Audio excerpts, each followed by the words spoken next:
Welcome to the sixth episode of our webinar series entitled Inducing Innovation, Reinvigorating ASEAN-Japan Growth and Collaboration in the Semiconductor Industry with AI. My name is Katrina Navalio and I'm a Program Manager at the ASEAN-Japan Center. The ASEAN-Japan Insights series aims to be the leading information sharing platform on key matters in the ASEAN region and Japan.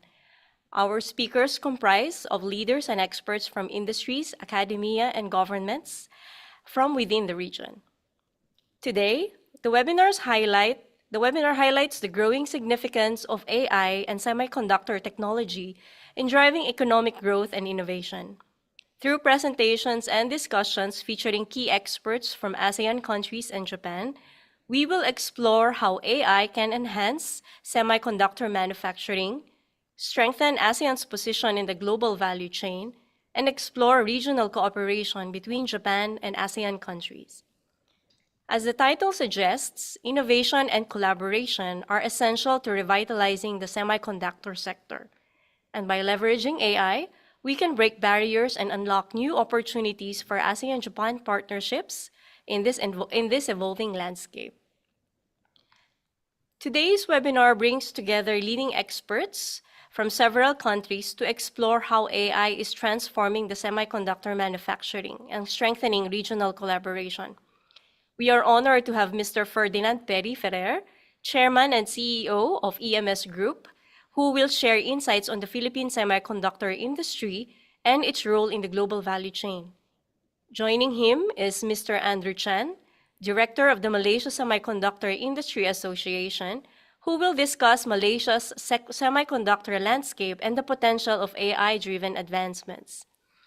From Japan, Mr. Masaru Tsuchiya, partner at McKinsey Company in Japan, will provide an in-depth look at Japan semiconductor strengths, key innovations, and strategies for regaining competitiveness. We also have Dr. Lilian Ng, Lead Advisor for Southeast Asia at ERIA, who will discuss how ASEAN and Japan can overcome barriers to innovation and leverage AI to strengthen the region's semiconductor ecosystem. Finally, moderating today's discussion is Mr. Mark Manantan, Director of Cybersecurity and Critical Technologies at the Pacific Forum and Visiting Fellow at the National Institute for Defense Studies, and who will guide us through an insightful and engaging exchange. For our online audience, please note that Japanese simultaneous translation is available, and please select Japanese under the interpretation icon, as you can see in your host panel. Without further ado, let's welcome our esteemed speakers and moderator as we dive into this important discussion. Mark, over to you. Thank you, Katrina, for the kind introductions, and as well to the ASEAN-Japan Center for the generous invitation to join this webinar as moderator. And as Katrina mentioned, I'm very pleased to facilitate today's webinar focusing on deepening ASEAN-Japan collaboration in the global semiconductor value chain. In the era of deepening geostrategic and technological shifts marked by US-China competition, ASEAN and Japan find themselves at the crossroads on how to assert their autonomy and agency in seizing the possible opportunities and maximizing the prospects in the ever-changing technological landscape. To be specific, there are at least three key drivers backing ASEAN and Japan's closer cooperation in semiconductor. First, the aftermath of the COVID-19 pandemic, plus the ongoing Ukraine war, has emphasized the importance of supply chain resilience. Over-reliance or dependence on one single market makes countries susceptible to unexpected events that can disrupt the production and transport of goods and services, including semiconductors. Second, the fourth industrial revolution, defined by critical and emerging technologies like artificial intelligence, cybersecurity, robotics, quantum computing, cloud data centers, 5G or 6G, biotechnology, and the Internet of Things will require even more advanced and sophisticated integrated circuits or microchips. All electronic devices will depend on microchips that will enable the processing, storage, and transformation of data. Therefore, this is an economic opportunity that countries in the region can leverage to gain and even regain comparative advantages in research and development and manufacturing. Add to this, as Katrina mentioned in the theme of this webinar, the growing convergence of critical and emerging technologies. We already know the enormous potential of AI, especially with new frontier models that can further accelerate the research and development, design, and production of more mature chips. And finally, following the celebration of the 50th anniversary of ASEAN-Japan Friendship and Cooperation, this webinar hopefully inspires us to look to the future of such vital relationship. Exploring new growth areas like semiconductor collaboration is indeed warranted. Forums like this will help further promote mutually beneficial cooperation between industries and academia, and ultimately strengthen people-to-people ties. To reiterate, we have 4 distinguished speakers who will share their expertise on the current state of play concerning semiconductors or microchips in the region. We will first begin with a country-focused discussion specifically on the Philippines and Malaysia from Mr. Ferrer and Mr. Chan, respectively. After, we will have the Japanese perspective from Chichiya-san, followed by Ms. Ng to discuss possible next steps. I will then call on the 4 speakers for a rapid-fire discussion before we open the virtual floor for the Q&A. Participants, please use the Q&A section in the chat function for your questions. Note that you don't need to wait until the end of the session to raise your questions, and please send them through us as soon as you have them. Please state to whom the question is directed to. So to kick off, let's first explore the evolving role of ASEAN in the global semiconductor value chain opportunities with an in-depth country perspective from the Philippines and Malaysia. First speaker, we have Mr. Ferdinand Perry-Ferrer, the Chairman and CEO of EMS Group, who will share insights on the Philippines' position in the semiconductor industry and potential collaboration opportunities with Japan. Mr. Perry, the floor is yours. Good afternoon, and thank you, Mark, and also thank you, Katrina, for that opening. I'd also like to thank the ASEAN-Japan Center for hosting this forum, and to my fellow panelists, I look forward to our discussions. Let me just go over very quickly about the semiconductor status of the Philippines. Here we go. Thank you. So the Semiconductor, the Philippines is part of an organization which is SEIPI, the Semiconductor and Electronics Industries of the Philippines, Inc. Next page, please. So what I will go over is who is SEIPI, who we are, who are the players under this semiconductor and electronics, our performance over the past few years, and importantly, we have an upcoming event in October. Next page, please. So as SEIPI, which our industry is called, we have 381 members. Majority of the members are in the semiconductor and electronics manufacturing firms. Included in the 381 is our supply chain that supports both the semiconductor and EMS type manufacturing. Next page, please. So the split between the semiconductor manufacturing services, which dominate our exports, 70%. We do primarily assembly, test, packaging, and the rest, 30%, are filled with electronic manufacturing services, functions, and tasks, computers, office equipment, telecommunications, controls, instrumentations, automotive, which is a big part, which we've seen a slowdown lately, and also in our solar. Next page, please. So there are 4 major locations where our industry is located. The first is the North and Central region, primarily driven on the semiconductor side by Texas Instruments. Have 2 locations, one in Baguio, in the far north of the Philippines, far north of Manila, and also in Clark. But the majority of these export semiconductor electronics companies are located in just south of Manila, in an area we call Calabarzon. And we have also in Cebu, which is in the central region of the Philippines, hosting a number of semiconductor companies. Next page, please. This is a snapshot of the companies that are in. I'll talk about the semiconductor first. So we have I mentioned earlier, Texas Instruments, Analog Devices, onsemi, and Microchip, ST Micro, Allegro, Infineon. And on our ATP side, of course, we have Amkor Technologies, which comprises 70% of our industry. Now, going on the 30%, this is where you see a lot of the companies from Toshiba on the storage devices. We have Western Digital, and Toshiba that dominate that space. And on the office equipment, we have Epson, Canon, HP, Brother, and you can see here in front of you here on consumer electronics, we have Dyson, New Kimpo Group, and on IC design, which is up and coming competency here in the Philippines, led by Analog Devices, Rome, Lattice Company, and Infineon. Next page, please.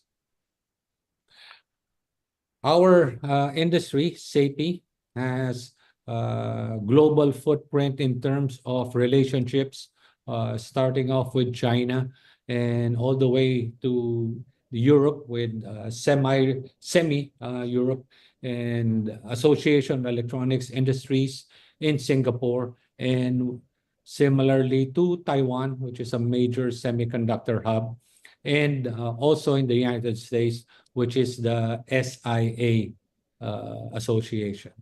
Next page, please. The SAPI, our industry, accounts for close to 60% of the Philippines' export. 2 years ago, we almost breached the $50 billion in exports. We've seen the softening of the market, primarily in the automotive market. So in 2024, we have retracted down 12% to 42.7 billion. It's still the largest exporter in terms of industry in the Philippines, accounting for 58%. And the electronics industry is the third largest when it comes to manufacturing gross value added, accounting for a little over 9%.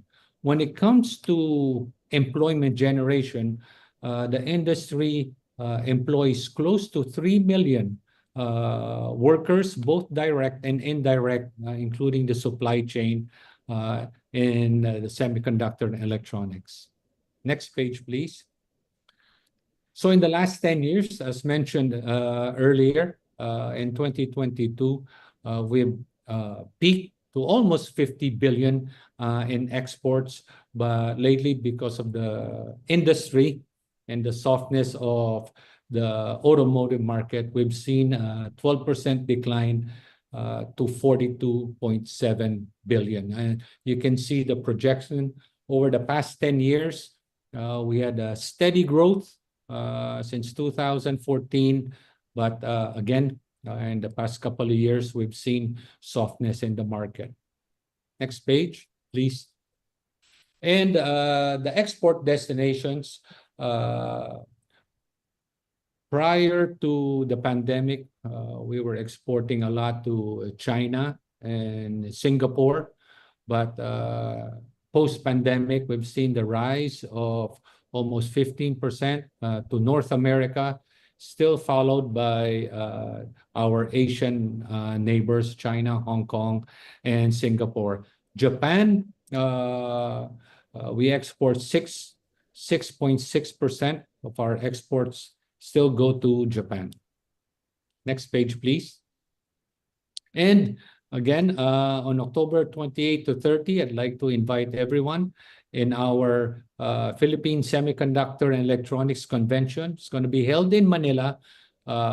This is the largest semiconductor show in the Philippines. So this year, we're having it on October 28 and 30. Please, everybody's invited. you see our SAPI, www.sapi.org.ph, or you can contact me if you're interested in booth or participating in our PSECE.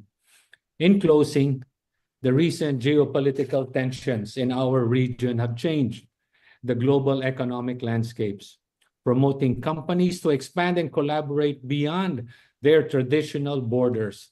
And for that reason, we believe Asia, ASEAN, has not only emerged as a viable alternative, but its semiconductor and electronics industry has also scored a remarkable growth.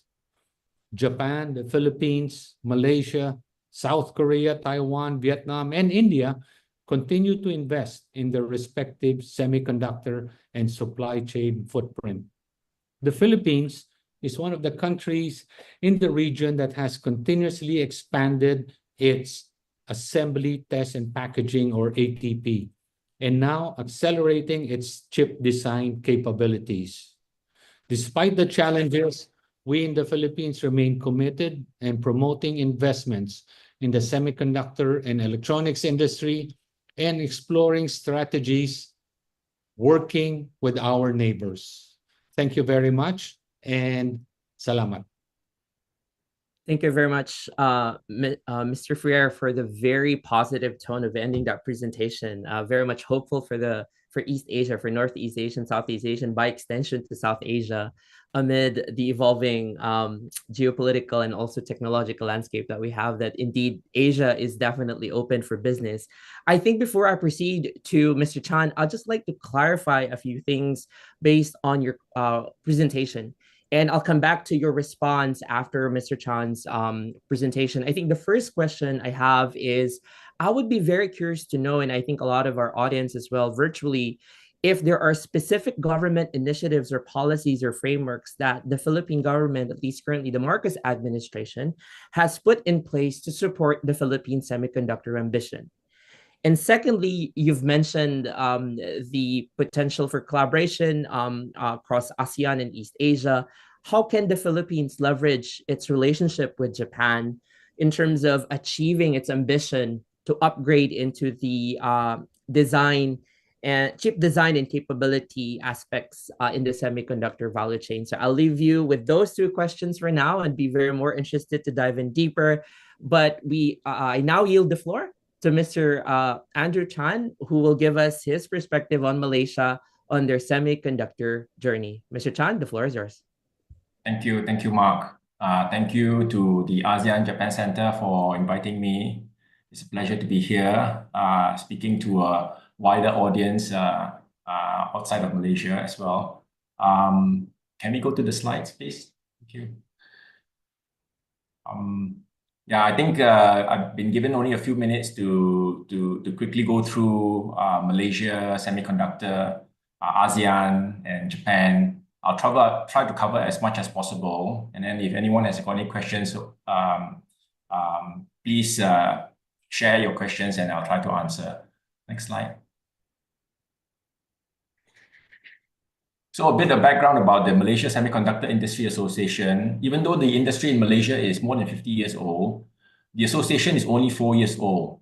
And since then, I think we are the collective voice of the semiconductor and electronics industry in Malaysia. We've been recognized by both our members as well as the government. We have more than 330 members. And 50% of our members are from multinationals from 19 plus countries. And the other 50% are Malaysian-owned companies. Yeah, so we have got a vibrant and big local ecosystem that supports the multinationals that are doing business in Malaysia. Next slide. So you could probably see a smaller picture of my president with the Malaysia Prime Minister holding this exact map. That was at Semicon last year in Kuala Lumpur. And this is just a picture showing where all our members are within Malaysia. 50% of our members, more than 50%, are in the state of Penang. That's where the E&E and Semiconductor Hub is. And then we have got members spread all around Malaysia, less in the east coast of in Sabah, Sarawak, more on the west coast of Peninsular Malaysia, but most of them are focused in Penang. Next slide. Okay, this is only one or two slides which I'm going to cover about Malaysia. Malaysia is a key player in semiconductor. We are the sixth biggest exporter, around 84 billion in 2024 US dollars that was exported semiconductors. 7% of global semiconductor trade flows through Malaysia because, as you appreciate, the manufacture of semiconductor sometimes travels multiple times through Malaysia. And it goes around the world multiple times. So 7% flows through Malaysia. We are known as a hub for assembly test packaging, 13%. But there are also other sectors that are very strong in Malaysia in supporting semiconductor, like equipment and others. So 40% of Malaysia's export comes from electronics. That's what it is generally known in Malaysia. And of the 40% of exports, around 2/3 are semiconductors. The rest are products like medical devices, solar, things like that. Next slide. So I preempted Mark. This is the National Semiconductor Strategy that Malaysia launched in May last year. This is our response to, I suppose, the CHIPS Act, the Euro CHIPS Act, and all the other initiatives that the other bigger semiconductor nations like Japan have embarked. We launched this last year, and we are doing it in phases. But I'd just like to focus on the targets that we have. We have already attracted in 2021 to 2024 close to 300 billion ringgit worth of investments. So I hope the 500 billion that we want to target by 2030 is achievable. I think it can be. The next target is, so the Malaysia ecosystem, I would say, is predominantly FDI driven. And over the last 50 years, we haven't had a local Malaysian champion like what Japan has and like what maybe Korea has in Samsung and TSMC they have in Taiwan. Malaysia, we don't have a global champion. So this second target is to focus on the Malaysian companies and see how we can make them to be global, regional, and global. And of course, we want to double down on the foreign direct investment, but focus on the domestic companies. We want to develop Malaysia as an R&D hub. That's the third target. And to support all these, we want to train up to 60,000 high-end STEM engineers and STEM professionals. And the government has so far only allocated about 5 billion US dollars, that's 25 billion ringgit, to support all the four objectives above. Okay, it is a start, I suppose. The government calls this National Semiconductor Strategy a living document, which will be continuously updated since the industry moves so fast. So I'm very happy that the government has started this, and we will continue to update the strategy. Next slide. Now a couple of slides about ASEAN, which is the focus of today's webinar. From my analysis, I suppose, observation, and from the data that I have collected, I would say that of the ASEAN countries, Singapore, Malaysia, Philippines, and Vietnam are the key players in semiconductor. Not all ASEAN countries play in the role, but there are potential, which I will try to explain later. And about 23% of semiconductor exports come from ASEAN. And in totality, countries like Singapore have got, just like Malaysia, 50 years of experience in semiconductor manufacturing. And having said that, we have quite 1/4 of our exports come from ASEAN. I would say that the contribution is only not that high. I would say less than 10%. I put here 5 to 6% because they are largely focused on the lower end of the value chain of semiconductor, what we call the back end. And I also like to say here that I do get asked a lot of questions as to, low end means low profit or small profit. Actually, it is all relative. Yeah, of course, it is the high end, the front end is more higher profit margin. But even the low end, they have got its ranges and is highly profitable. It's just that not as profitable as the higher end. And don't forget that when you look at the higher end, it comes from risk and reward. Yeah, the back end is lower value, but still very profitable, but slightly lower risk compared to the front end. As I said, just like in Malaysia, I think ASEAN is MNC dominated. Correct me if I'm wrong, but I've not seen a ASEAN champion on semiconductor. And that's what my next point is. Few global, if at all any, ASEAN companies which are global in semiconductor. And reiterating all the points above is that it's a critical supply chain partner, but we are not the global innovation driver. Next slide. This is a diagram I took from one of the ASEAN documents. It shows that companies look at the region in totality. Yeah, and a lot of companies have got a presence in Malaysia, in Vietnam, and they have got different parts of their business doing different things in different countries, in Singapore, in Philippines, in Malaysia, as well as the broader.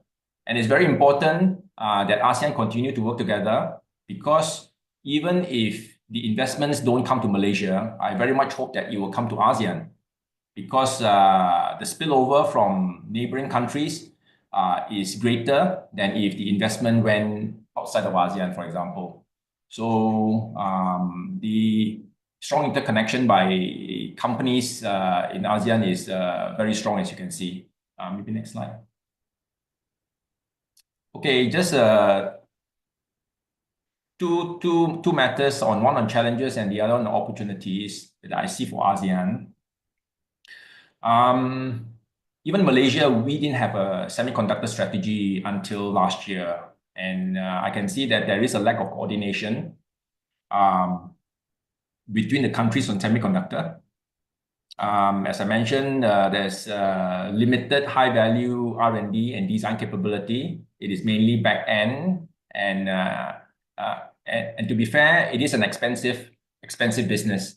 So, and the resources, if you look at one of my points there, is fairly limited, and we can't compete with the likes of the US, Japan, and even and China. There is a war for talent. So it applies not only to Malaysia, but also to ASEAN, but also globally on semiconductor and on STEM professionals. And lastly, just to reiterate again the point that the challenge is that we rely on foreign technology. Yeah, there's not so much on the research. I would say is that we need to focus on the development part of things. Opportunities, the COVID-19 pandemic, geopolitical tension has been good for ASEAN, I would say. If you look at the statistics for Malaysia, the investments we got in the last 4 years, 2021 to 2024, came to about 320 billion ringgit, which is the total investments that we had in the past 40 years. So what the investments we got in the last 4 years in Malaysia equals the investments we got in the last 40 years. So this geopolitical tension +1 strategy has been good for Malaysia.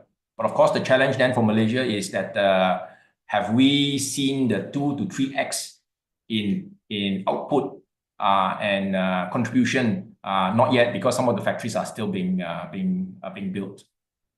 Of course, there's the potential to move up the value chain to the front end, to the design, to go more into advanced packaging, for example.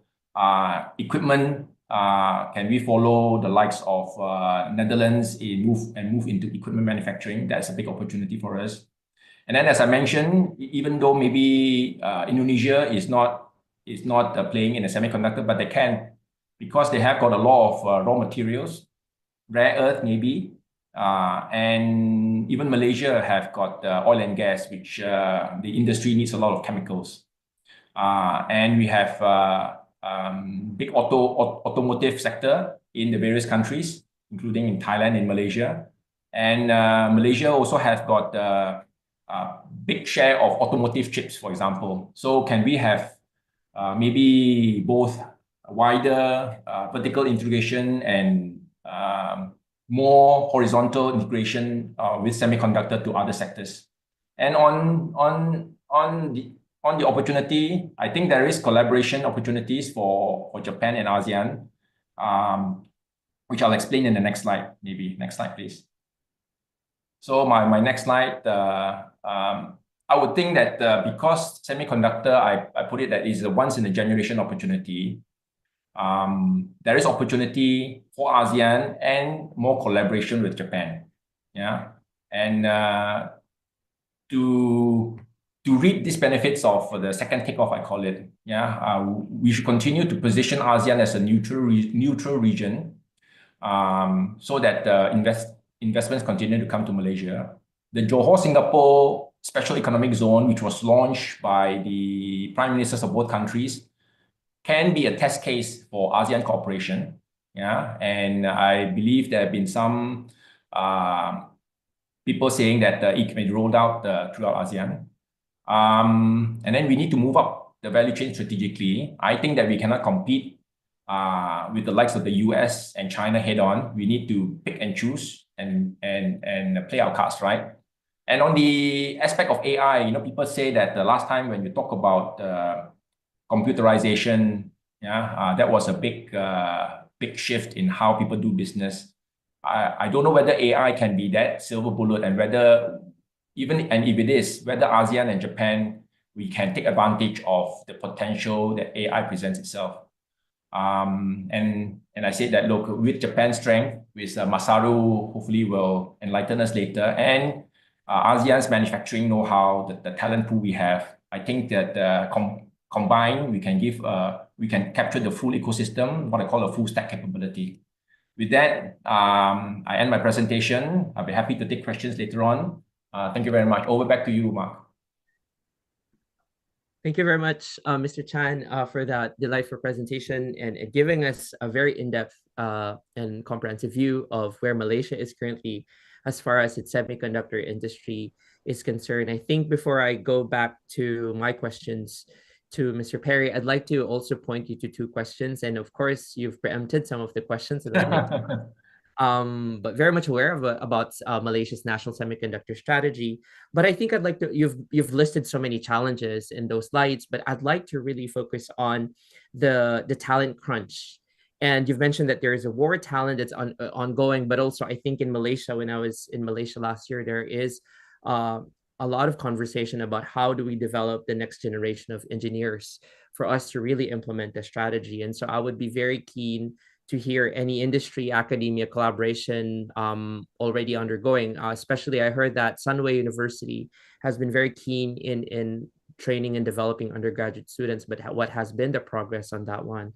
And secondly, I think that I'm also quite intrigued about your thoughts on AI. And this webinar is built around this notion of convergence of AI and semiconductor, and semiconductor and AI. And Malaysia is also a leading AI player in the region. And so this year, Malaysia is the chair of ASEAN. And I would be curious to know if there has been an ongoing conversation recently on how AI can be integrated, not just in the semiconductor industry, but across the other emerging industry, like the data center, in the country. And so to that, I'll go first to Mr. Perry. I'll give you time, Mr. Chan, to respond very quickly, Mr. Perry, on my question about any specific industry, a government initiative, roadmap, or policy framework to support the Philippines' semiconductor ambition.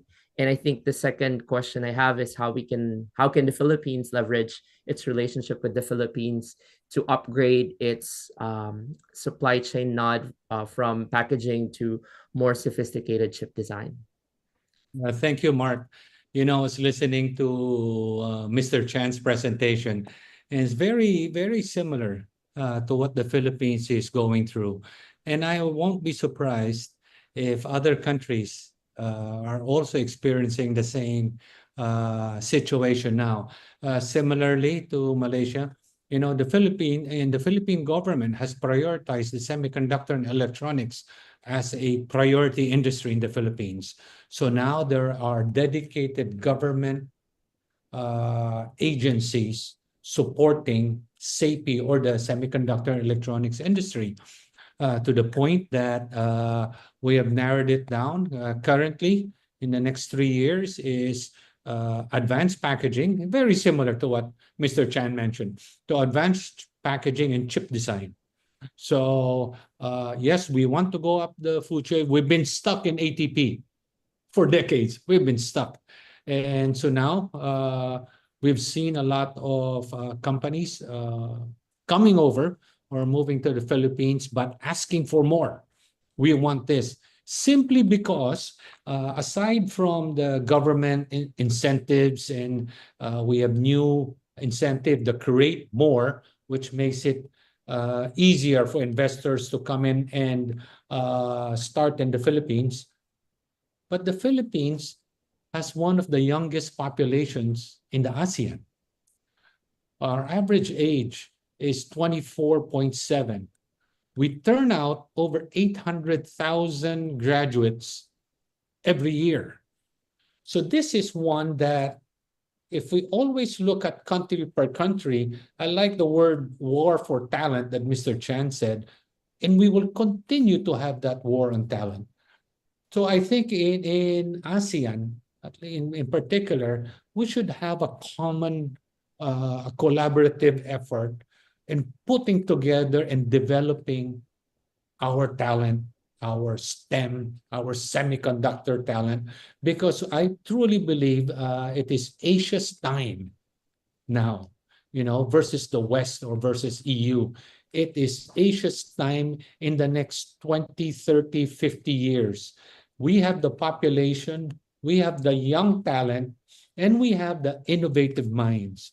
So, and that is one, hopefully, with the collaboration with Japan, and that we can put a program together in really harnessing the talent of ASEAN population. So going back, we have the new Create More that was signed by our president, making it easier, much easier for investors to come into the Philippines. But it even goes beyond that. Coming into the Philippines is one thing, but starting up and making it easy to do business in the Philippines, that's another story. So there's another task force attached to the government agency and the industry on the ease of starting up the business. So there is a directive from our president to ensure, especially in the semiconductor and electronics, that startup government agencies are there to assist, to have ease of doing business. It is like a support lane, a green lane that we have. So that we established that in 2024, and now getting traction, especially in this Q1 in 2025. Second is on getting to the higher level semiconductor supply chain. Yes, definitely. That is part of our roadmap and strategy. Having the talent pool and also the young trainable Filipinos, it is expensive. As much as we would want to have a wafer fab, it is expensive, and it would be very difficult to attract a wafer fab in the Philippines. But we have the back end, the ATP. What is next is the front end, the chip design. So we're doing a lot of enterprise-based training in our educational system. In fact, we're launching that. We launched it this March. Enterprise-based training, including changing or enhancing industry-led academe, especially in our senior high school, which are the feeder to our universities. So we're bringing industry players and curriculum driven by the industry into our senior high school curriculum. So those two are right at being initiated now and started getting traction, both from the government side and the private sector. We started the fourth quarter of 2024, where the government and the private sector are really together in developing this industry. We haven't seen it in the past. We're always two parallel paths, but now we're all in one path. But what I would like to really encourage is, hopefully, not just the Philippines, hopefully we have one path for ASEAN. Hopefully we have one ASEAN goal in the semiconductor and electronics, because now, moving forward, with all this electronics, with all this AI, with all this digital connectivity, it's all driven by chips. And it's only the beginning as AI came into play. We can't get away from it. We have to embrace it. And I wanted to touch just a little bit, last minute, 1 minute. In the Philippines, we look at AI in two different. One, in developing AI, R&D, product development using AI. And we're also using AI in improving, enhancing productivity in our manufacturing. So we're using it in those two fronts. Thank you, Mark. Thanks a lot. Thank you so much. Mr. Chan? Please. Okay, thank you. Two questions for me, one on talent and one on AI. On the talent, this can take a long time, but I'll try to keep it short. Firstly, I think Malaysian talent is highly sought after around the world. Okay, there have been a lot of talk about Malaysia, that we're experiencing a lot of brain drain, and the quality of our talent workforce is not to be expected what it should be. But every country, I think, around the world is struggling with how to upskill and train and getting their universities to do better. But I think we're doing okay. Of course, we can do better. Okay, we can do better. And if you just looked at maybe not as much as having Indian CEOs, we're quite proud that we have got at least two that I can just name, Malaysians helming big semiconductor companies, Intel, Tan Lip Bu, and then Hock Tan, Broadcom, Malaysians, and people talk about the brain drain. And despite of the brain drain, our industry have grown, doubled every 5 years, and will continue to grow. And the universities are planning to do what is required in the NSS. But I tell them that is not enough. That is not enough, because if we aspire to be higher than the 6th biggest exporter, we cannot expect the best brains to be in the 30-40 million Malaysians. Okay, we need to look outside. So looking for outside talent to come in is one way. Attracting entrepreneurs to set up business in Malaysia is one way. And the third way is, of course, we can acquire companies. Acquisition rather than organic growth. And once you acquire a company, you acquire talent as well. So that's how I will answer the talent question. On the AI, it's been reported that Malaysia have received a lot of AI investments and data center investments into Malaysia. And the story of the government is that even though data centers on the face value does not create a lot of multiplier impact on operations, construction, yes, it takes a lot of, creates a lot of spillover effect, but not on the operations. The government is pushing the industry to develop AI chip, get into AI manufacturing. Of course, there are companies in the Malaysian semiconductor ecosystem which are already doing AI, but not as much. We want to develop our own Malaysian-made IC design chip and equipment and the cabinets and put it all into the data centers in Malaysia. And then if we're doing good at it, we will then sell that expertise and kit out the data centers outside of Malaysia. So that is the hope. It's a very ambitious hope. is not easily translatable, that just because we've got data centers, you can easily develop AI chip, manufacture them, and put them into your own data centers. But that is the aspiration of the government. So maybe I'll stop there first, and hopefully I've answered adequately, Mark, your two questions on talent and AI. Thank you.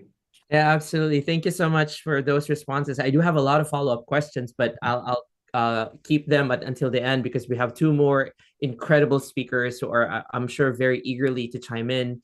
And that sets us up for the Philippines and Malaysia's context, understanding, of course, this is just the tip of the iceberg in terms of where they're heading on their semiconductor industry. We see parallel challenges as far as talent is concerned, but also I think developing their semiconductor roadmap very differently based on their inherent risks, strengths, and also the opportunities that lie ahead. Thank you, Mr. Ferdinand Perry Ferrer and Mr. Andrew Chan for your insightful presentation. Next, we're pleased to hear, of course, now that we've heard two ASEAN member states, we are now going to hear from Mr. Masaru Tochiya, partner at McKinsey & Company. He will share his insights on Japan's semiconductor strengths, innovations, and strategies for Japan's ambition to regain global competitiveness. Tochiya-san, the floor is yours. Thank you very much, Mark, for the introductions. And again, thank you very much, ASEAN-Japan Center, to invite me speaking at this event. Myself actually leading the semiconductor practice at McKinsey, actually across the APAC, so including essentially Japan, ASEAN, Taiwan, Korea, Taiwan, Korea and India, to name a few. Very, I think, exciting at the moment. I've been actually personally also firsthand witnessing this strong momentum and enthusiasm to grow the semiconductor industry in ASEAN. And also myself actually semiconductor materials engineer by training and working in the industry at least, still like 20 years or so, but it's been exciting to witness this remarkable growth and evolution of the industry. So maybe I think can you probably share the screen probably? And then I just want to actually talk about Japan's semiconductor edge in the slides. Let's just go to the next slide. I think panelists knows this well, so I'll actually go quickly. But semicon is very, I think, complex industry, and they started from wafers, and you have a front end. This involves hundreds of thousands of processes. A lot of folks like saying, how can you make the semicon? It's actually the chips. This actually it's so difficult to sometimes actually explain, and it takes like 2 to 3 months, depending on the process in the front end. And this goes to back end, essentially Perry and Andre actually mentioned about Philippines, Malaysia, both have the strengths in back end or ATP, assembly, testing, and packaging.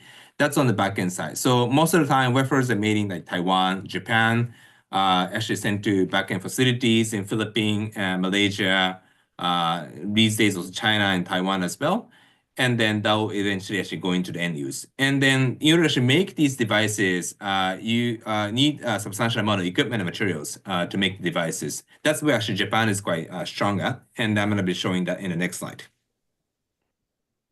And then one more time, I think just looking at that was actually end-to-end essentially semiconductor value chains. If I expand a little bit broadly, essentially you're going to have materials and capital equipment. Essentially you have in the left-hand side, you have IP and EDA. For example, recently Malaysia announced the partnership with ARM. IP and EDA is only typically owned by this American firms like Cadence and Synopsys, and also the UK from ARM, which is under the SoftBank. So to some degree, holding structure is under Japan, but I think the main ARM is in the essentially UK and the US.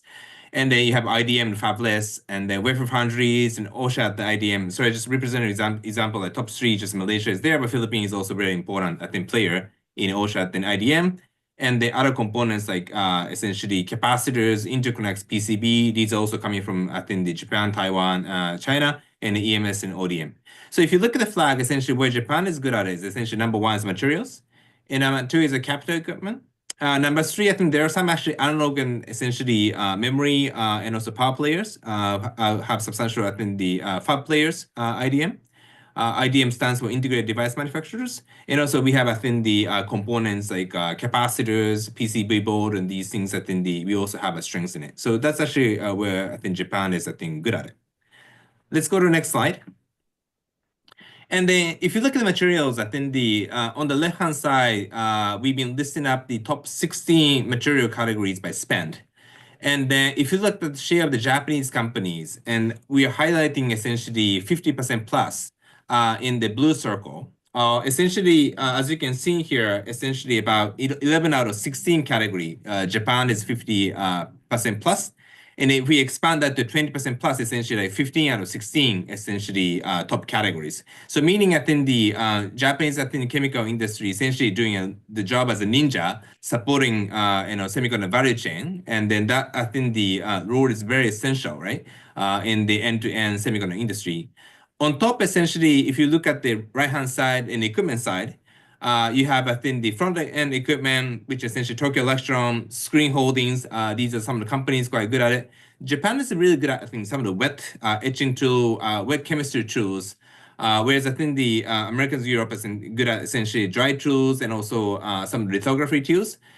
Japan's, I think, the precision engineering and then I think the attention to detail enable some of the extremely, I think, the precise, I think, the control the wet chemistry. So that's where Japan actually is good at it in front end. And back end, for example, company like Disco, for example, have the cut, essentially just cutting tools, I think the 80% plus of the share. Even the advanced packaging, if you try to cut the chip, essentially you need the diamond blade and system from this company. And Advantage and Daifuku Muratek in the testing and fab equipment as well, leveraging this Japan's strengths in precision engineering, essentially, and they have the decent share in this space. So overall, I think the Japan's strengths in materials and equipment, that's actually coming from, I think the Japan's really strengths and then I would say relentless focus on quality. In semiconductor, you need to really control tiny particles, and then Japan is good at actually perfecting the quality in chemical. And number two, in the equipment side, essentially precision engineering, I think the expertise. So if you try to actually move wafers tirelessly without having dusts, if you try to actually allocate or align some tools on the nanometer scale, Japan is extremely good at actually doing that. So that's where we actually seeing the strengths in the materials and equipment. Let's go to the next slide. On the other hand, we also have a weakness. So in 1990, 6 out of 10 company, top semiconductor company were Japan. On the other hand, we lost, many, I think, reasons, like maybe some of the US, I think, the policies, and also, I think, the conglomerate couldn't actually fund the companies, to name a few. And Taiwan, essentially, Korea surpassed Japan in terms of the advanced node. So if you look at this advanced node manufacturing front end, we look at by node, 7 nanometer, 10 nanometer, you can see on the left-hand side and application side. And then this circle essentially represent demand in each countries, and color represent demand supply balance. So if you look at Japan, essentially, we are oversupply. Essentially, we can actually export the semiconductor chips on the 40 nanometer and beyond. On the other hand, if you look at the 7 nanometer and below, 10 to 14 nanometer, 20 to 28 nanometers, we actually imported the chip mainly from Taiwan and Korea and a little bit from the US. So that's been the pain point for us. And if you look at the generative AI, we're expecting, for example, semiconductor industry growing from like, $600 billion to $1.3 trillion by 2030. About half of the growth is coming from GenAI. And this GenAI is actually driven by 7 nanometer and below, in particular, like 2 nanometer or 1.4 nanometer node, this kind of technology. Therefore, I think from Japanese government perspective, I think this is a moment to really overcome this weakness. And that's actually the reason why the government is placing the policy. We can highlight the next slide. Let's go to the next slide.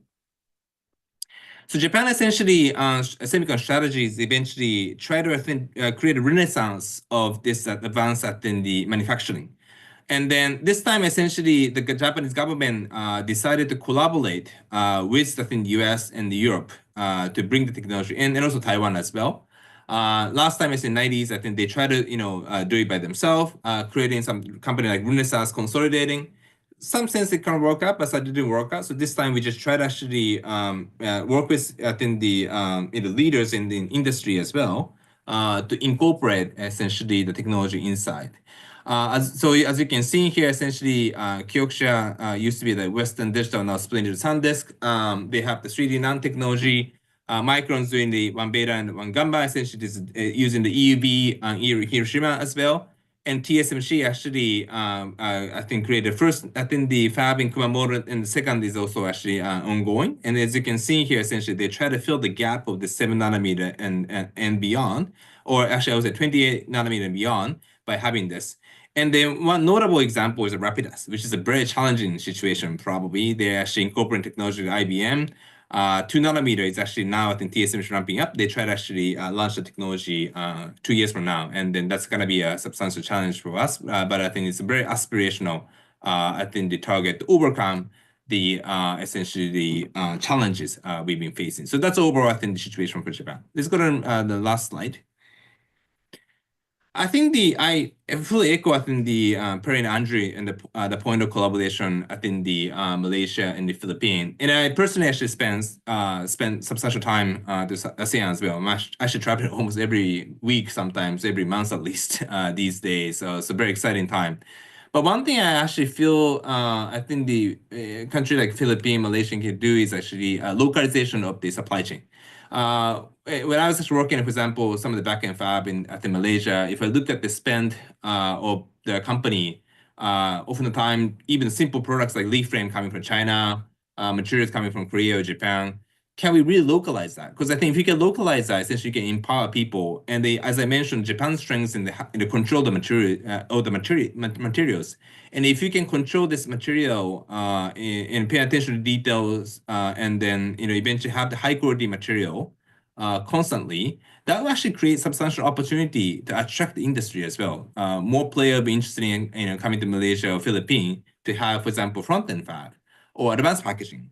So I think one thing Japan can potentially do is how can we actually localize some of the supply chain in ASEAN as well? How can actually Japan also collaborate with ASEAN, just essentially developing that know-how to the region as well? Instead of really thinking about just doing the assembly, but also you think about how to localize things.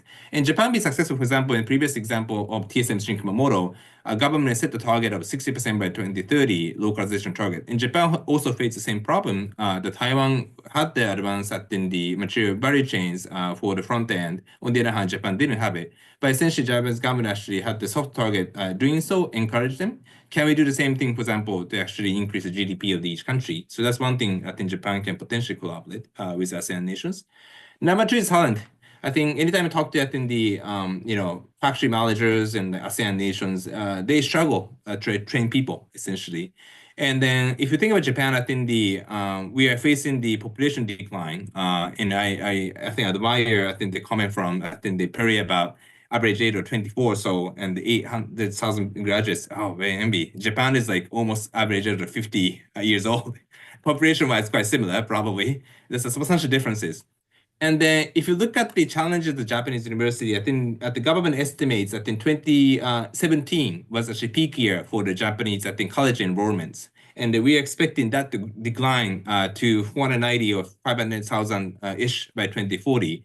So we need some sort of, I think, the consolidation university may potentially. At the same time, we can potentially see this as an opportunity. We have, I think, rich history in training similar talent over, I would say, 70 years or so in the industry. And we can potentially use that kind of vocational training program, lab program. So a lot of universities are really focused on applied engineering. Recently, for example, Tsukuba University created a campus in Malaysia as well. Can we do similar things as well, potentially, just having more, I think, collaboration? Can we have like 2 years in Japan, 2 years in ASEAN type, I think, in a collaboration potentially to enrich the talent? That would be essentially one thing I think Japanese university would be potentially interesting because of the population decline. You can also potentially actually leverage, I think, Japan's rich experience in training engineers. And that will be a win-win for, I think, ASEAN, I believe. So talent that works for students is a very important portion of it. And last not the least, essentially this equipment strength that I mentioned, and that's coming from the strengths in the precision engineering, advanced manufacturing. And I think Japan is very good at this automation, digital analytics, and also some of the inspection things and how to actually pay attention to detail, how to precisely control equipment, materials, and then all kind of things. So can we actually collaborate, really advancing that manufacturing capability? How to actually, advance our R&D capability in this robotics automation. So these are some of the areas that I see as a potential area for collaboration between Japan and ASEAN. Thank you very much for this. Thank you very much, Chichiya-san. Impressive as always. And I think it's very interesting how the three presentations blended together. We started a very high level view of what Japan and Philippines and Malaysia are doing. And Masaru-san's last slide really just puts into perspective the kind of what are the specific steps and initiatives that we can really undertake to cement an ASEAN-Japan collaboration. I am just mindful of time here, and we still have one final speaker and then a Q&A. But Chichia-san, I think just to throw a little bit of spanner into what you've presented about all the opportunities and prospects for collaboration, the breakthrough of DeepSeek from China has really changed the game as far as generative AI is concerned, that we don't really need necessarily advanced chips, right? I think that's what really DeepSeek has, I mean, quote unquote, proven to new frontier models like OpenAI, Anthropic, and all other Silicon Valley based industry.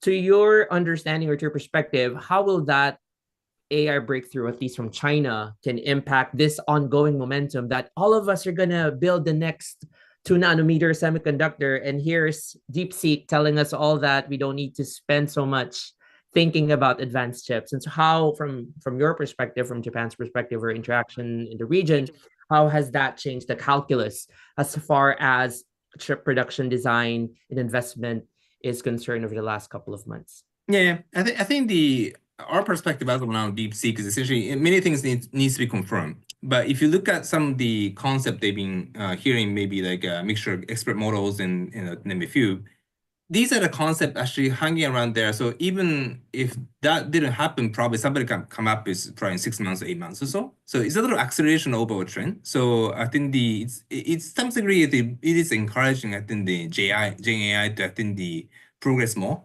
And also that will essentially help, I think, the learning side. But inference is actually like, for example, 80% of demand that will be in 2030. So I think more learning encouraged and more, I think, the demand for the inference and Gen AI application may come in.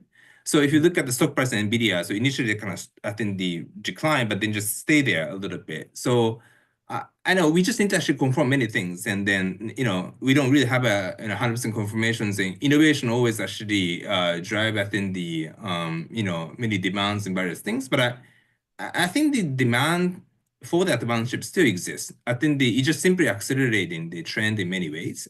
So I think this is a Gen AI is just a phenomenal exponential growth in the demand of semiconductor industries, and then with other competitions, and then these model develop. I believe I think it's gonna be potentially encouraging news for us. So I don't worry too much about it as of now, as the many things needs to be confirmed.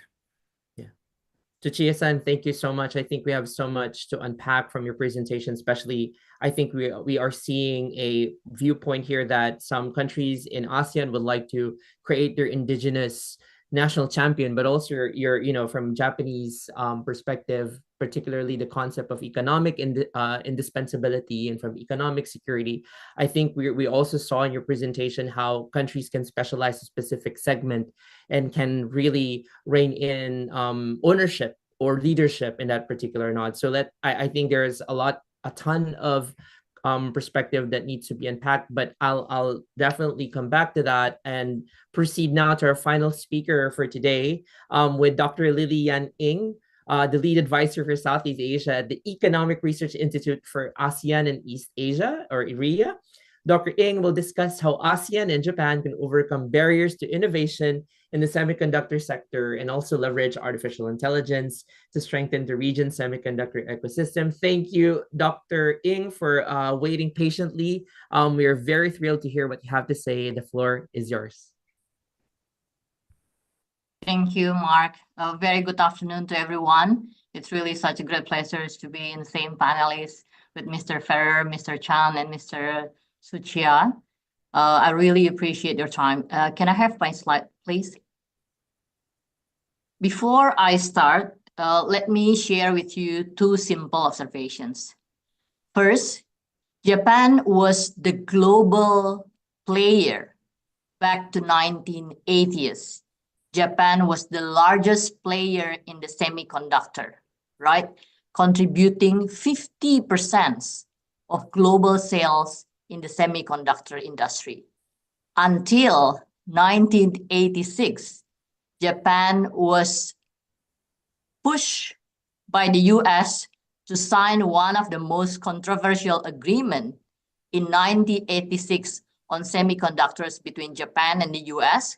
At the time, Japan had to do voluntary export restrictions. At the time, Japan was in its peak, producing particularly DRAM. That's the first observations. Second observations, after 1986, Japan has lost its dominance in the semiconductor industry. Tapping opportunities at the time were South Korea and Taiwan, right? And at the same time, Southeast Asia or ASEAN has been showing its growing potential in the semiconductor industry. By this time, Southeast Asia, along with other East Asian countries, South Korea, Taiwan, Japan, have been the major players in the semiconductor industries. Then how can we collaborate to improve regional cooperations, particularly in developments and innovations in the semiconductor industries in the regions? Next. So let me share with you the global semiconductor market. I calculate on the top 10 semiconductors companies, TSMC, Samsung, Intel, NVIDIA, Qualcomm, Broadcom. As we can see here, over the last 10 years, the share of markets of these top 10 major companies has been increasing from only 63% in 2014. Now it increased to 98% in 2024. So this kind of story or figure really tell us the intensifications of the major players in the semiconductor industry. Next. As all panelists have already discussed, I just put this in the very simple illustrations. The semiconductor value chains basically started with design, equipment, materials, wafer fabrications, and assembly. East Asian countries are good in the low end or the back end of these semiconductor value chains, starting from materials, dominating by Japan, Taiwan, and South Korea, contributing 52% of the global markets, and then wafer fabrications and assembly, testing, packaging. Southeast Asia now are in the process of contributing or playing its role in wafer fabrications and assembly. Singapore contributing about 11% in wafer fabrications, Malaysia contributing about 5% in assembly, testing, and packaging. Next. So what are the potential in the semiconductors in ASEAN? So if we see over the last half century, particularly since 1970s, East Asian countries, not only in the semiconductors, but also in gross domestic product or total output, total trade, manufacturing value added, foreign direct investments, emerging countries have expanded their role in the four key economic matrices, leading by China, South Korea, India, and of course, Southeast Asia. And in the particular in semiconductor industries, as we can see here, I put the highlight with the orange line, which is Asia Pacific. Now, South Korea, Taiwan, Japan play vital technology and investments partners. But at the same time, ASEAN has also gaining its role or increasing its role in wafer fabrications, assembly, and testing, packaging. Next. I just would like to highlight of my previous colleagues from ASEAN countries. So this is basically the potentials of investments in Southeast Asia. Currently, Malaysia has been the major absorbent of foreign direct investments compared to other ASEAN countries. I highlight with the light blue here. This is the shares of Malaysia's absorbent of foreign direct investments in semiconductor. And the dark blue are Singapore. So basically, and the yellow one is Philippines. The green line is Vietnam, and little but getting increasing, the red one is Indonesia. So we can see here that the major players in the semiconductors industry in ASEAN are dominating by Malaysia, Singapore, Vietnam, Philippines, and lately also Indonesia. Next. So what are the barriers to innovations or the developments of ASEAN's semiconductors in general? First is supply chains risk, because ASEAN still depends on the external suppliers for critical components and equipment. Second, investment constraints, because we have limited venture capital and government funding for R&D and high-tech startups. As we can see here at the left-hand side, the figure show the share of research and development expenditure as a percentage of GDP. And we can see at the right end, Japan, South Korea, and US spend more than 3.5% of their GDP on R&D, while at the same time, Southeast Asian countries are at the left-hand side. We spend only less than 1% of our GDP on R&D. It's only Singapore that has the ratio of R&D over GDP around 2%. So this low end of R&D are strongly related with innovations in the in general in most of sectors, including in the semiconductors. I also highlight what Mr. Chan mentions, that's a talent gap. So we have been experiencing shortage of skilled engineers and researchers in advanced semiconductor technology. Next. So what will be the best solutions for ASEAN and Japan's in semiconductor? First is enhanced policy alignment and supply chains resilience. We need to streamline regulations, secure critical supply chains, and foster industry partnerships. I just would like to highlight here, instead of placing on local content requirements or asking investors to produce certain materials that we might not be able to do it right now, I think it might be better for us to have long-term collaborations with our partners. I think here it's very important because Japan, South Korea, and Taiwan, they're very good in materials and equipments, and ASEANs are very good in wafer fabrications and ATP. The second one is promote high-level coordinations and strategic alliance. Probably as you have already aware, ASEAN has ASEAN +1 FTA, ASEAN-Japan FTA. At the same time, you also have RCEP that consists of the 10 ASEAN countries, plus the 5 main trading partners, Japan, China, South Korea, Australia, and New Zealand. So we already have this kind of frameworks that we can optimize the use of the existing trade and investments agreements frameworks. The last but the most important one, I think, is strengthen joint R&D and talent developments. I think we learned from the successful of vocational training centers from Japan, South Korea, Taiwan, and Singapore, how they can develop their talents through vocational trainings. That's something that we can collaborate, as well as collaborative in research and infrastructure to drive innovations in the semiconductor industries.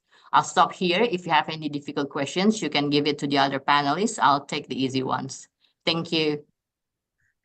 Thank you, Dr. Ng. As always, a very fascinating presentation. And of course, we'll direct all the difficult questions to you on that note. And I think we are already 15 minutes before the end of the webinar. I am seeing questions from the audience already in the Q&A chat. Please keep them coming, as we are going to open the floor very, very shortly to the Q&A. But I think before we formally open it for open discussion, I'd like to direct my question, or at least a general question, to all our panelists in terms of what are some of the lessons and best practices that countries in ASEAN and Japan can learn from each other.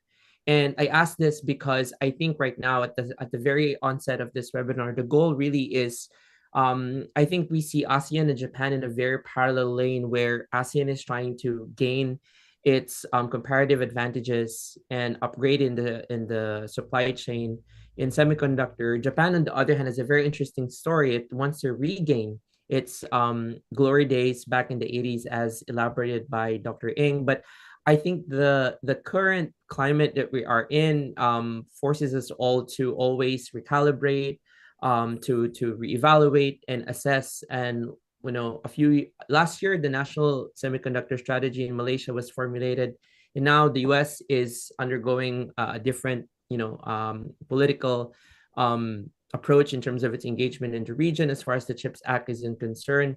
So I think my question is, how can ASEAN and Japan collaboratively enhance their ability to adapt to this ever-changing landscape in the semiconductor industry in particular? I think I can start first with Mr. Chan, and then we can go to Mr. Ferrer, and then to Chia-san, and then finally to Dr. Ng. Thank you, Mark. I think firstly, there's a two-part question. ASEAN, as I mentioned, is not working as one. Okay, unless you're saying that each country works individually with Japan. I think we don't want that.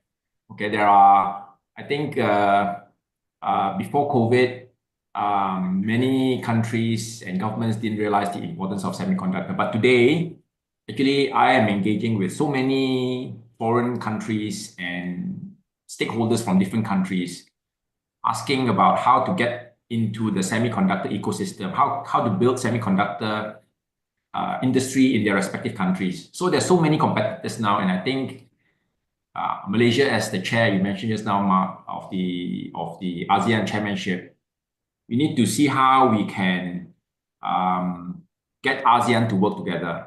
Yeah, and then of course we can individually work with Japan, but the topic here is how can Japan and ASEAN work together. I think ASEAN need to figure out how we can work together. Of course, I mentioned that the Johor Singapore Special Economic Zone is going to be a test case. There are skeptics on both sides, and as well as advocates from both sides. So maybe I'll stop there. Of course, there are ways. Okay, you don't have to go to what I call the full suite of cooperation. In terms of marketing, we could have cooperation within Japan. In terms of maybe training, we could cooperate. There's so many areas, but maybe I stop there and give the other panelists a chance to respond. Thanks, Mark. Yeah. Mr. Ferrer? Yes, thank you. I will always say it is our century, ASEAN and Asia and our partners. There are two things I'd like just to stress. We coexist together peacefully. And what we need now is to collaborate. Each of the countries have their strengths. Japan, technology, Malaysia. Each one of us, we have to have our strength. And I agree with Mr. Chan. We cannot work individually with Japan or individually with certain countries. ASEAN should work with Japan. Japan should work with ASEAN. So we need to coexist, which we do, but now it's our time. ASEAN should collaborate together and Japan as one and work together. And that it is our time. We should savor it and take it and move forward because we have the talent. Thank you. Chia-san, please. Yeah, I think we can learn from each other. From my perspective, I spend a lot of time going back and forth between Japan and ASEAN. Always learn this strategic agility and some sort of industry pragmatism actually from ASEAN nations. Sometimes if things moves quickly and sometimes quite dynamic. A lot of actually younger, I think the talented folks actually playing pivotal role in making things happen. In Japan, essentially, because maybe average age is a little bit like larger and they have a bit more fixed system. We used to see that a little bit more probably, but I always learn a lot from ASEAN nations. What can things be done? Well, I think folks in like 20s, 30s, 40s, these folks can actually play a substantial role in transforming the nation. So that's something I think Japan should learn, and I hope that we have a bit more, I think, the exchange among the young folks professionally and also on the student level to learn from each other. And I think the what Japan can provide to ASEAN, or what ASEAN can learn from, I think, Japan, I think we're, as I mentioned, like many manufacturing excellence, quality culture, these are very important, right, in developing the semiconductor ecosystem. Some of these like integrated industrial ecosystem, industrial park, material supply chain, like really quick in actually building, for example, material supply chain, equipment, materials chain, when, for example, TSMC came to, I think, the Kumamoto, quickly building that in like 12 months. That's actually one of the fastest, I think, in the world, potentially. So that kind of actually integrate industrial ecosystem. And then probably I would say R&D as well, because if you think about, I think the Japan, I think obviously E3s, South Korea, US also like put substantial efforts on R&D, but we actually also actually having some sort of national institution that develop R&D that play a core role eventually in transforming the nation. And last but not least, I think ASEAN is good at resiliency, but I think Japan is actually often the time good at commitment and the long-term vision. So I think in some sense, the political situation is much more stable in Japan. So regardless of what happened outside, I think we have a reasonably cohesive policy to put things out. And there's sometimes for semiconductor industries, energy policy, these are very important. Just reasonably stable governing thought, duration of like 2 decades, 3 decades. So that's something I think Japan can provide. But I think that, as I mentioned, we can learn from each other. It is a golden time potentially for, I think, ASEAN and Japan to collaborate, I believe, in this topic. Yeah. Dr. Ng, please. Thank you. I think I just want to highlight 2 things. First, Japan and ASEAN, we are not competitors. We are natural collaborators, right? Japan is very good in producing materials and equipments like manufacturing high purity silicon wafers, photolithography, etching, deposition tools, silicon carbide, gallium nitride. While at the same time, ASEAN is very good in wafer fabrications and ATP. So we are natural collaborators in this sense, right? The second one, let me propose a simple follow-up that I think is very feasible and win-win solutions for everyone. Say if we have R&D hub in semiconductors and digital, Singapore, Malaysia, Philippines, Vietnam, and Indonesia. Doesn't necessarily have to be like a fancy buildings. We just need someone to be responsible. It's either like a collaborations, governments, now we have associations, those people who are committed, and then this kind of semiconductor and digital hub can be an exchange programs, research, exchange skill programs, which I hope will be followed by a more long-term exchange, say in vocational training programs for 2 years or 3 years. I think that should be something that is feasible and win-win solutions for all countries involved. And it doesn't have to be just with Japan. We can also have collaborations with South Korea and Taiwan to fully support like from East Asia's regions on this R&D or say semiconductor and digital hub. Thank you.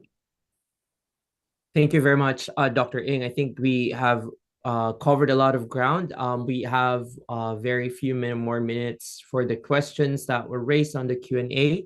I think I'll just direct the question to each speaker and then we'll go back to all the speaker to respond. I think, Mr. Chan, you have 2 questions here on the chat.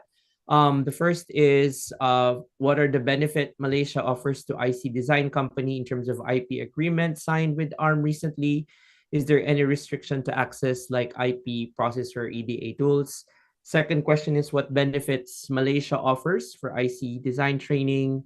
STEM talent require minimum 4 to 6 months for digital and 1 year for analog IC design. Again, you don't need to respond to both questions, but if you can, you're very much, it would be very much appreciated. Chichiya-san, your question is, if N1 Japanese capabilities are not available, will Japanese companies look for IC design talent in hybrid model? And I think this question from Mr. Lee, what would be ASEAN's position with respect to collaboration and partnership with China, Europe, and US in semiconductor? I'll delegate this to Mr. Ferrer, and then to Dr. Ing. So let's start with you, Mr. Chan, with the two questions about, and then we can go to Chia-san, and then Mr. Ferrer, and then Dr. Ing. I'll just cover the question on ARM, and the collaboration the Malaysian government had. I think just like I mentioned in my presentation, we need to be selective. We need to be bold, surgical in trying to leapfrog up the value chain. Okay, because as Perry mentioned, it is a once in a generation, one is a century. So we need to do something different. And if you compete head on with the likes of the US and China, you can't outcompete and outspend them. So the ARM deal is very interesting. There are still very little, or I would say that the government is now only starting to engage with industry. But from my understanding, this is only the first of a few pieces of puzzle that they're trying to put together. So the whole picture is still not very visible. Of course, the ARM IP is only to do IC design is very expensive business. That is to make it easier for companies to do IC design for the architecture is important, but there are it is an advantage, but it will not suddenly create 10, 20, hundreds of companies who say, okay, now is my opportunity to go into IC design. So on the question, it is a lot of money, 1 billion ringgit, which is $250 million is a lot of money out of, if you take 25 billion ringgit, so 1 out of 25. Things are still very fluid. The whole picture is still not visible. I'll just leave it at that. But it is very encouraging that the government is willing to do a calculated big bet and take a chance on something. Because if you just do the same thing, incremental, you're not able to leapfrog the industry forward. I'll just answer that first question first. Thank you. Yes. Mr. Chuchia-san, please. Yeah, about Japanese language ability, I think it's being, I think, changing substantially. If you ask the same question 20 years ago, probably that was a must-have. But recently, when I'm looking at startup company in Tokyo, for example, I think it's a substantial mixture of, I think, non-Japanese and Japanese. That's because essentially we just simply don't have enough people. Think about this 20 million people with the average of 50 years old. If you try to actually find a software engineer, it's not so easy. So I think a lot of companies are globalized, and then a lot of actually global, I think, entrepreneurs finding Tokyo as a home to actually mature their businesses. So I don't worry too much about it as long as you have a good capability. And also, I'd like to also mention one thing that I think the importance of ASEAN to Japan is, I think, becoming very large and then increasing recently with all the political landscape, and then particularly with the talent war essentially on this kind of sensitive topic. I think many companies, university looking at the talent from ASEAN. So plenty of opportunity for ASEAN, I believe. Mm-hmm.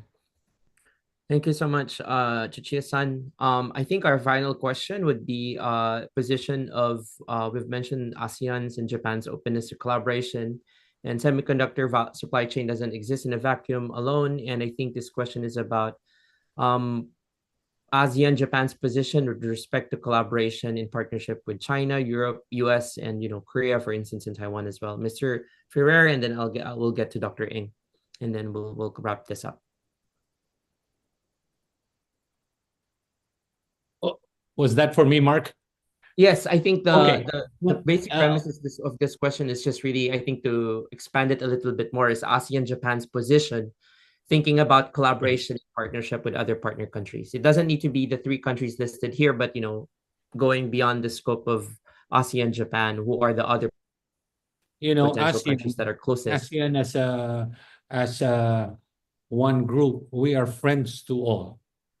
And that's the beauty about working here in ASEAN, 10-member nation, maybe soon 11, but we work together, and we work with China, we work with the US, we work with the EU.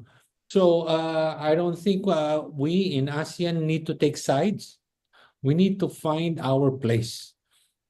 We need to find our strength and what we can be in this whole semiconductor supply chain, and we could dominate it.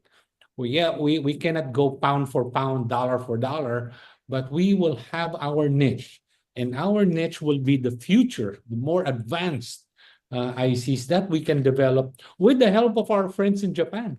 They are advanced, and I like the idea of creating an R&D consortium amongst member nations.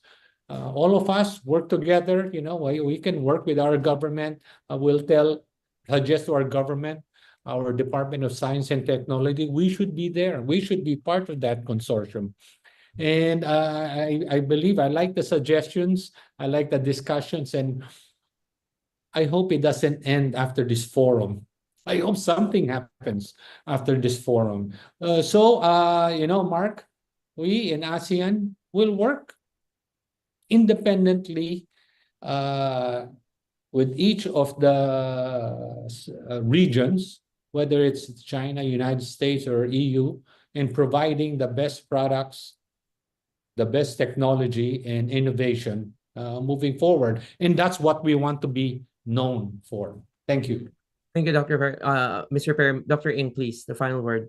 Thank you. Before I respond to Mr. Duncan Lee questions, I just would like to highlight Mr. Suchia comments. I totally agree with you in the sense when I mentioned comparative advantage, once each ASEAN and Japan, we have comparative advantage in producing different products in semiconductors. And second, I totally agree with you in the sense we also have different comparative advantage in terms of skills. And then I would like to highlight Mr. Ferrer and Mr. Chan's remarks on the talents.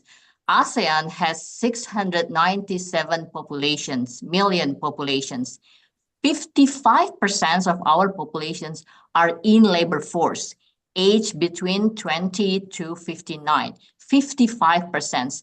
So this is really such a pool of potential talent that we can tap opportunities to transform them into potential talents in semiconductor, renewable energy, and other supporting industries. The second point, responding to Mr. Duncan Lee questions, I totally agree with other panelists from ASEAN. ASEAN always keep itself as a neutral, active peace promoters, and we always keep ourselves as potential, like constructive, positive engagements with our trading and investments partners, be it the US, China, Europe, Japan, Taiwan, South Korea, Australia, India. We treat our trading and investment partners equally important. And we trust only by collaborations we can grow together, we can develop together for a better future.